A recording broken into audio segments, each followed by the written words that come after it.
Okay, Lexi Love here. Let's talk about The Wife Upstairs by Freida McFadden. So, this particular novel is a little interesting.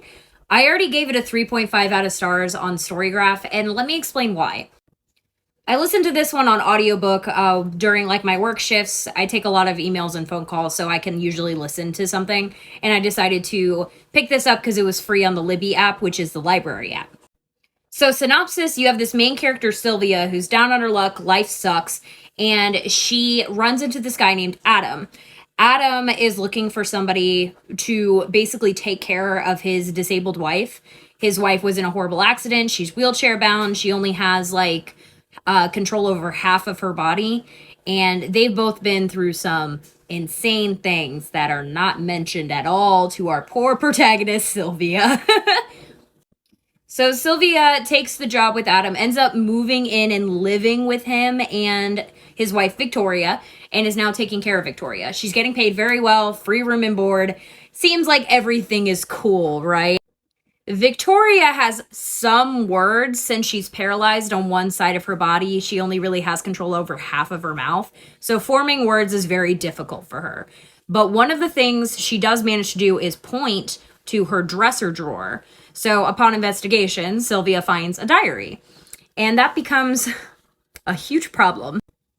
The diary contains, at first, how Adam and Victoria met, how their relationship began, blah, blah, blah. But of course, as Sylvia gets further and further into this diary, she starts coming across some very abusive and toxic behaviors from Adam that seem a little problematic.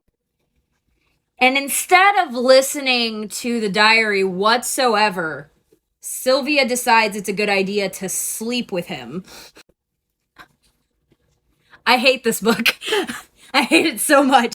I've never been so infuriated by a novel as I have this particular novel. Like, I had to pause after every chapter to yell, "What the fuck?" But it became such a train wreck that I couldn't stop listening to it. I can't give you anything else without spoilers, but the ending. The ending made it all worth it. Honestly, the author does a really good job of pulling you back and forth.